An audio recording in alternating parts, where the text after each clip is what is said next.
The odds of the U.S. failing to pay its debts are increasing, but talks are continuing. Democrats and Republicans are hoping to reach a deal to raise the debt ceiling.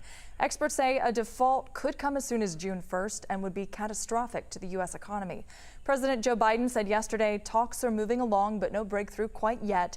And he did not say when he would have another meeting with congressional leaders.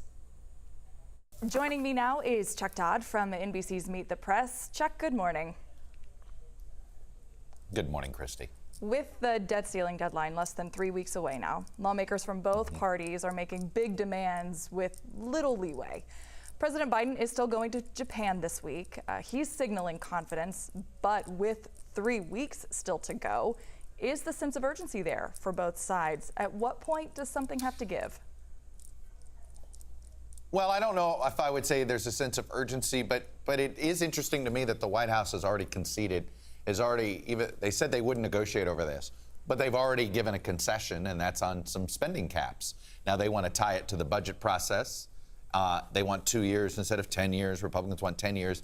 But the fact that they have agreed to something that the Republicans have asked for, which is spending caps, I think shows you that the White House wants a deal.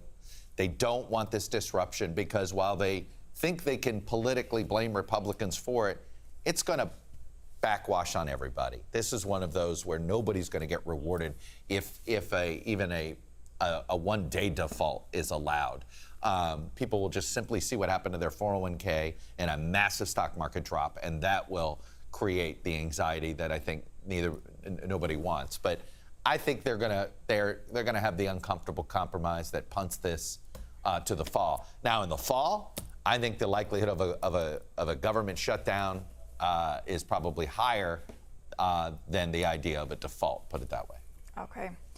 So let's talk now about the growing pool of GOP presidential candidates. Some Republicans are pushing Governor Kemp for a presidential run. During an event with donors, he said a decision to run for president in 2024 would be up to his family, whereas before he was completely ruling it out.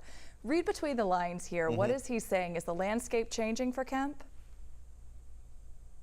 I think there's a case. Look, there's two candidates in the Republican field that are not in the race who I view as sort of the Ron DeSantis backup plans.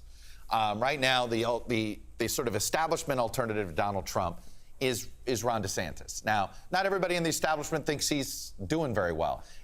There are some that think he's about to crash and burn.